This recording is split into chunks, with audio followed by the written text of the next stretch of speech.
Kulin is such a ridiculously good-looking boy that girls open their legs when he walks past them. Yeah, crazy, right? It is even so bad he can't enter regular schools. So he chooses to spend almost 100% of his life inside the house. But one day, Kulin's handsomeness is exposed to the outside world, and his daily life becomes very unusual. Stick around and you'll find out why. The Maz family has been blessed with stunning looks that have spanned generations, garnering them widespread admiration and heaps of cash. The eldest son, Okis, has leveraged his striking features and amassed a massive following as an internet influencer and a love guru, helping men sweep their crushes off their feet. The father, Pakar, was once a notorious heartbreaker who had romanced over 1,200 women before settling down with their mother. Speaking of the mother, she too is easy on the eyes, thanks to her ruggedly handsome features and a prominent mustache. As for the youngest son and the apple of everyone's eye, Kulin, he's the most handsome of them all. However, Kulin finds it hard to live a normal life due to his jaw-droppingly gorgeous looks. He often wishes he were just averagely attractive so that he could step out without getting mobbed by a swarm of women. Girls lose their minds, faint, yank out their hair, and even get nosebleeds at the mere sight of him. As a result, Kulin has never experienced genuine interaction with a girl and shies away from public places to avoid the attention he receives. He has been homeschooled up until this point, and his only friend is his pet fish. He often plays cards with it and talks to it aloud. His family watches him through a camera with deep concern and wants him to have a typical teenage life, doing everything in their power to help him.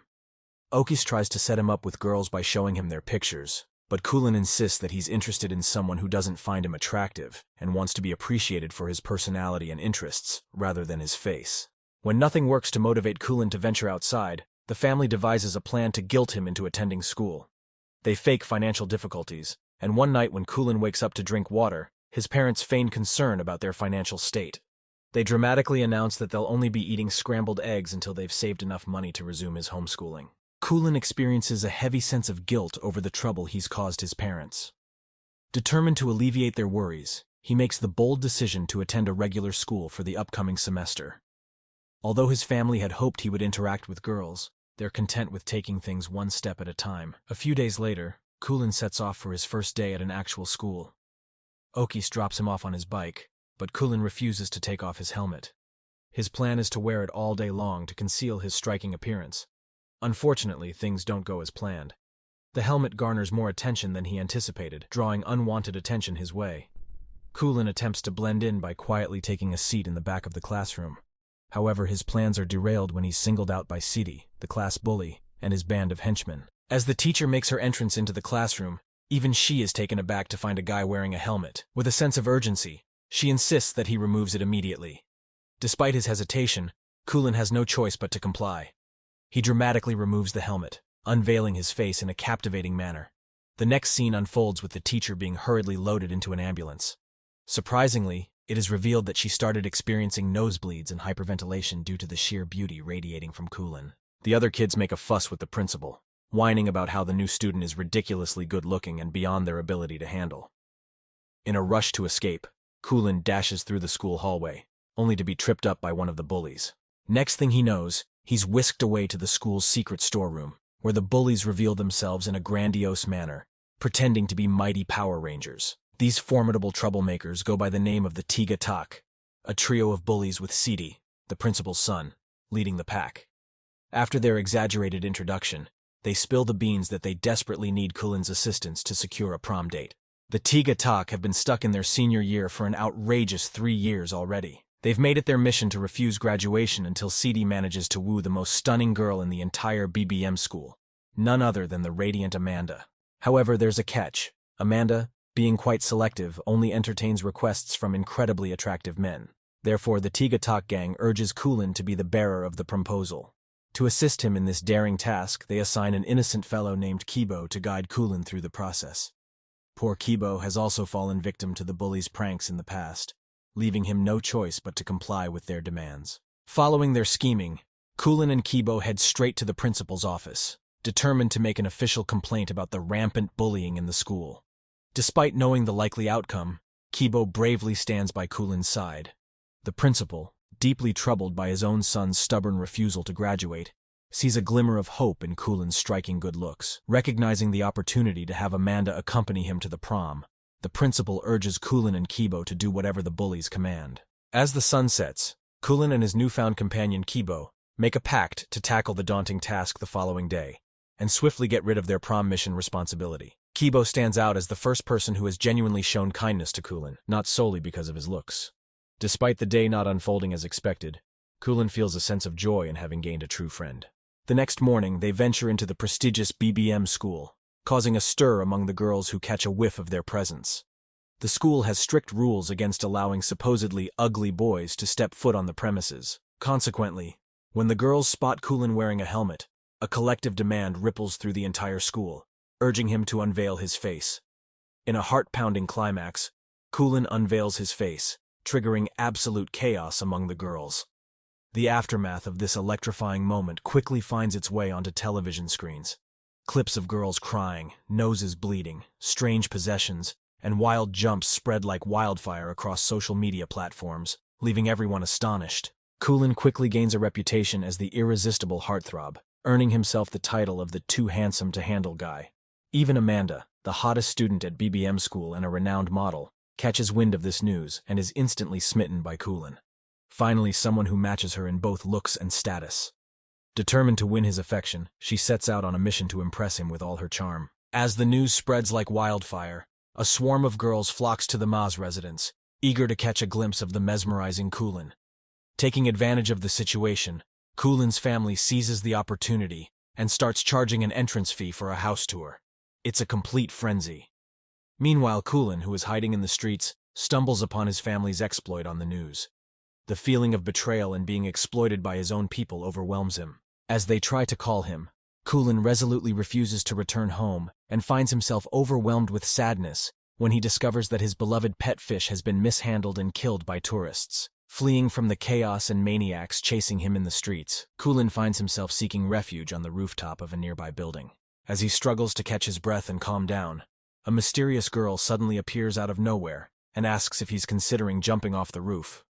Kulin is taken aback by her unexpected presence, especially since she doesn't seem to be fazed by his appearance and doesn't have any visible physical reactions like nosebleeds or fainting spells. The girl refuses to engage in conversation and quietly walks away, leaving Kulin feeling both nervous and grateful for the brief moment of human interaction. Eventually, Kulin reaches out to his friend Kibo, who kindly picks him up and invites him to stay at his grandmother's house for as long as he needs. Upon entering Kibo's room, Kulin's eyes bulge with amazement at the sight of two incredibly rare and valuable playing cards. As they chat, they discover they share a number of interests, including collecting playing cards. The very next day, they venture off to the all-girls school in search of the girl from the day before. As they navigate the school's hallways, they unexpectedly bump into the stunning Amanda and give her the highly coveted files outlining City's grand proposal plan. Despite initially putting on an act of indifference towards Kulin's good looks, Amanda's nose starts gushing blood as soon as he leaves. Kulin catches a glimpse of his crush on the staircase, but unfortunately, the surrounding girls prevent him from meeting her. For the following days, Kibo and Kulin are joined at the hip and rapidly become the closest of companions, enjoying a multitude of shared experiences. On a fine afternoon, Kibo brings Kulin along for a thrilling game of futsal, a place where he often goes to meet his crush, the lovely Rare. After the intense match, Kulin happens to spot the girl he noticed earlier from the rooftop. She's diligently working at a nearby shop, capturing his attention effortlessly. Just at that moment, Kibo joins the scene and introduces Kulin to none other than the enchanting Rare. To Kulin's surprise, he discovers that Rare is Kibo's crush as well, the very same person he had been discussing earlier. It becomes evident that the two share a close bond, which stirs up jealousy within Kulin. The strange and unfamiliar emotions swirling within him keep him tossing and turning throughout the night, making it nearly impossible for him to find sleep. Then he suddenly remembers that Okus is a love guru who could provide some much-needed guidance. In a flash, he arranges to meet Okus the following morning. At their meeting, Okus can't contain his joy and bursts into tears of happiness.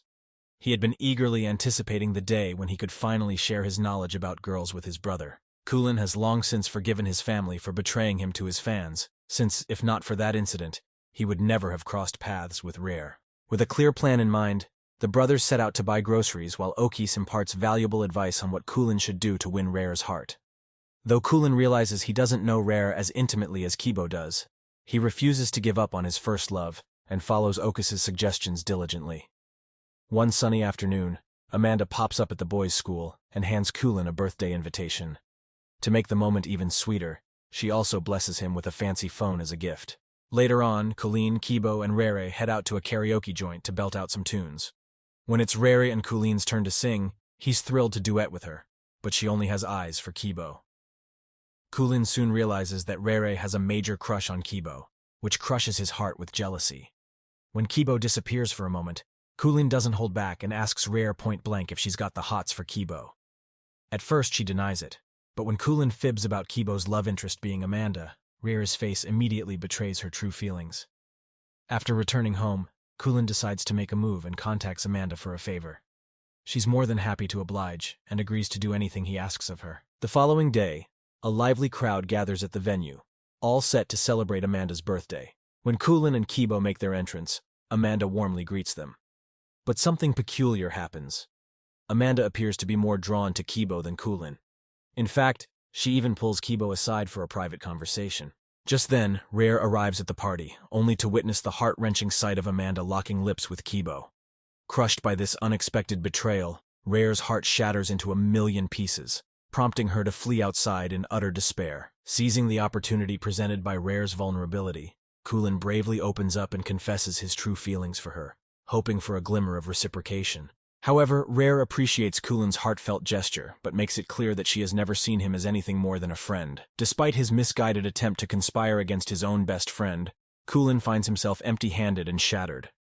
Meanwhile, the group of bullies witnesses Amanda's passionate display with Kibo and succumbs to a poisonous mix of jealousy and anger. They unleash their wrath upon Kibo, subjecting him to a brutal beating, while Kulin watches helplessly from a nearby spot, paralyzed with fear and unable to intervene. Later on, Kulin brings Kibo back to his place to tend to his injuries, with the assistance of his caring grandmother. Witnessing Kibo's painful groans, a wave of realization crashes over Kulin, making him fully comprehend the magnitude of his grave mistake. The following day, Kibo surprises him by presenting a legendary card from his prized collection. A card that Kulin had been yearning for a long time. Consumed by guilt, Kulin comes clean about all his past wrongdoings. The confession hits Kibo like a thunderbolt, leaving him shocked and deeply wounded by the betrayal. He reveals that he would have backed off from pursuing Rere if he had known Kulin also had feelings for her. These words, however, only serve to inflict more pain upon Kulin's already bruised heart. In the end, Kibo commands him to leave the house immediately, feeling justified in his hurt and anger. Aware of his own wrongdoing, Kulin chooses to comply and departs. After an agonizing month, he finally returns home, greeted with overwhelming joy by his family. But within Kulin, there lingers a deep sense of emptiness. He isolates himself in his room, shutting out the world and refusing to engage with anyone. Above all else, he yearns for the companionship of his lost best friend. The two cross paths occasionally. They never do more than exchange a fleeting glance. At home, Kulin's mom is fretful about his well-being, and one night, she approaches him and gifts him his beloved pet fish, still very much alive. She also reassures him that he can return to homeschooling if that's what he truly desires, as his family only wants him to be happy and will support him no matter what. Touched by his mother's words, Kulin realizes he has a support system that genuinely cares for his well-being. This revelation pushes him to set things right with Kibo. The next morning, he rushes over to Rere and tells her everything. After the conversation with Rere, he goes to Kibo and tries to apologize. At first, Kibo brushes off the idea, but when asked about Rere specifically, he can't help but gush about his deep affection for her. However, Kulin pulls off a clever move by revealing that Rere had been eavesdropping on their phone conversation the whole time. This revelation works like magic, healing their strained relationship and returning them to their previous state of being close friends. A few days pass, and the much-anticipated prom arrives. Kibo proudly escorts Rere as his date, while Kulin is accompanied by the stunning Amanda. And guess what? True to everyone's expectations, Kulin and Amanda emerge victorious, earning the glorious titles of prom king and queen. But Kulin overhears a girl commenting that he's merely moderately attractive. Strangely enough, this remark instantly grabs his attention, hinting at the start of a fresh relationship. We hope this recap has been a helpful reminder of the movie's highlights and has reignited your passion for this cinematic masterpiece.